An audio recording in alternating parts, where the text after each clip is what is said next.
Oh, that turned that one.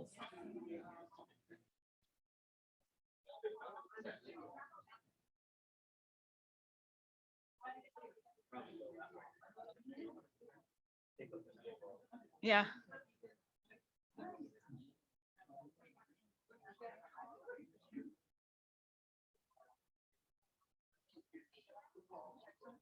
It's not closed. They can't see the screen in the back. Yeah.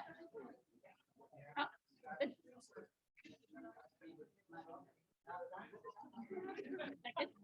Okay. Yes. Yes, we did. Thank you.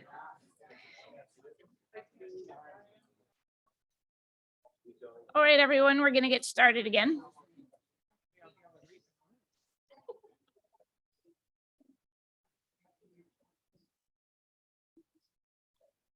Our next presentation is on answering the social work calls for justice.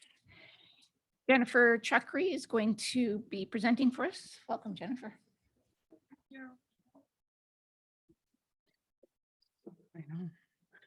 Good morning, everybody. It's good to see everybody's beautiful faces in person. I was reminiscing on my way in this morning that this is the very first place that I attended directors forum and partnership meetings. And I came into this space and it was set up in a horseshoe. I was so anxious and so nervous to be here. And I didn't really know anybody. And so I planted myself right between Samantha and Mary. And I had no idea that they were the chairs of the meeting. And so by noon, I had a different location in the room. But anyways, I'm happy to be here. Feeling a little bit anxious today. For those of you who know me well, you know that this is not my most favorite thing to do, to stand up and do presentations in front of people. I know that I'm a person that often has a lot to say in meetings, and that's usually where I feel most comfortable is in small spaces. So bear with me as I fumble my way through this. But I really just want to start off by acknowledging the beautiful welcome that happened this morning. And I was feeling emotional when my husband was up here speaking, and I was trying to reflect on why, because my husband talks a lot, all of the time. And he talks to everybody and anybody, no matter where we go. And when I'm feeling nervous about something, I push Brad in front and he talks to everybody and I kind of blend into the woodwork. But I think for me, that feeling of emotion this morning, my husband and I don't get to spend a lot of time. Our professional lives don't cross. But I was perseverating on my presentation, as I have been for the last 48 hours. And really just feeling that honor of the way in which my husband shows up in my life. And I think about this issue, and I think about the first 30 years of my life and not understanding what it was like to walk in sacredness as a woman.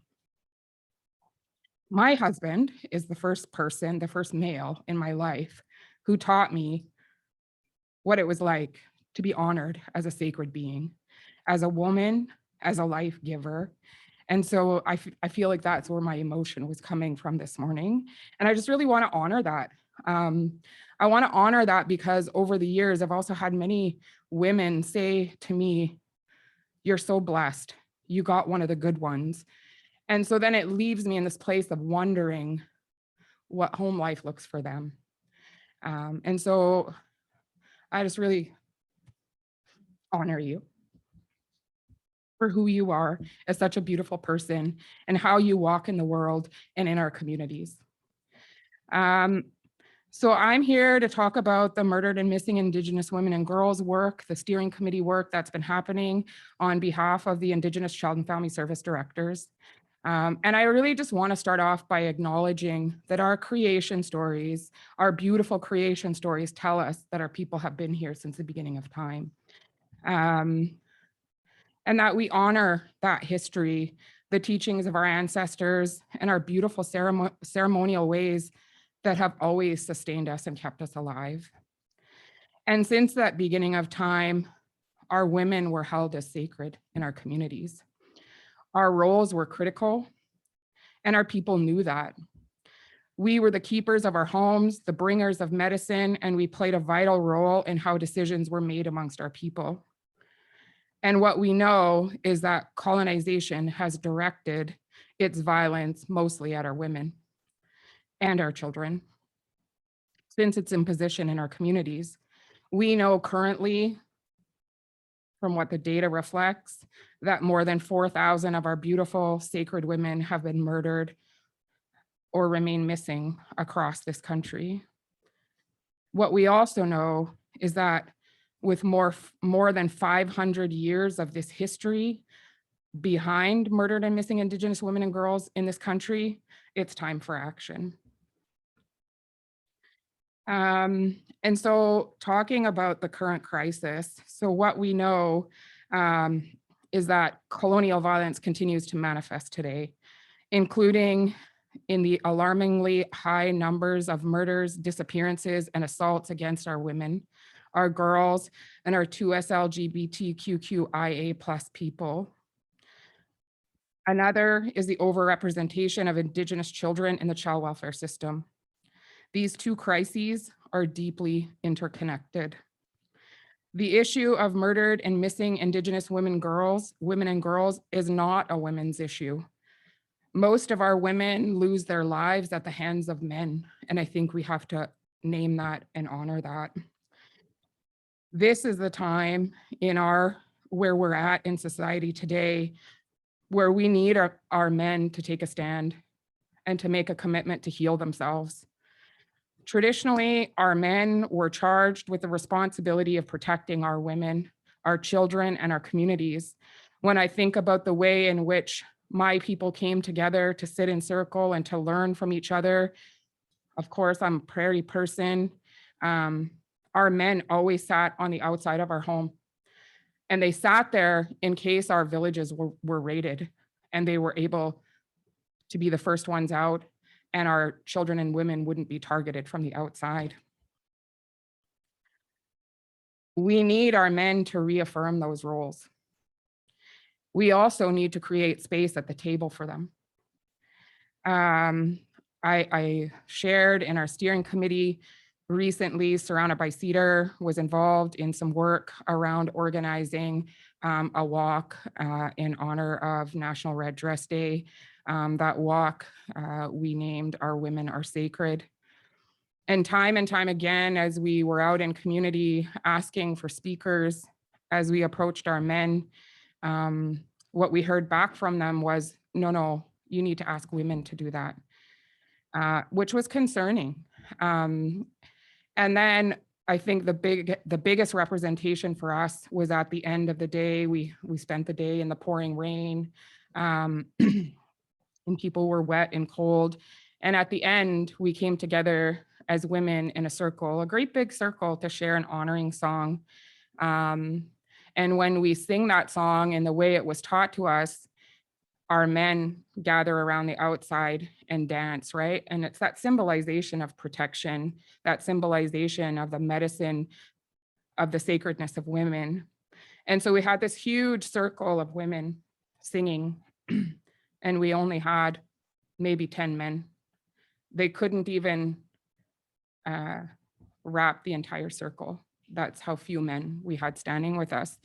And so I think I've been in many circles where, the ask again is about men to come forward. And often we see so many of our women come forward and our men are really absent.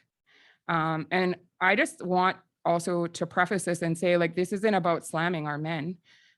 We recognize the journey to healing is different for all of us. And And I think our women have really stepped into that place of healing and reclaiming who we are and our roles in community. And I also think at times we don't create space for men to sit at tables with us. And so I want to honor that. Lori's my timekeeper. She also knows I go on tangents. So, and so why we need the Indigenous Child and Family Service Directors to be involved. As Indigenous Child and Family Service agencies, we experience the ongoing loss of our most vulnerable and witness the impacts of the crisis of the murdered missing Indigenous women and girls and 2 SLGBTQIA+ on families and communities. From when MCFD first brought a request for engagement in 2019 to the Indigenous Child and Family Service Directors table for their work in responding to the calls for justice, we have consistently said that this work must be led by Indigenous people, particularly Indigenous women, because this is our life. Our work doesn't stop at 4:30. We go home and these are our experiences. These are our personal experiences. These are the experiences of our daughters, our sisters, our granddaughters. There's also no ability to relate, and this work has to be relatable. The calls for justice have to be interpreted from an Indigenous women's lens.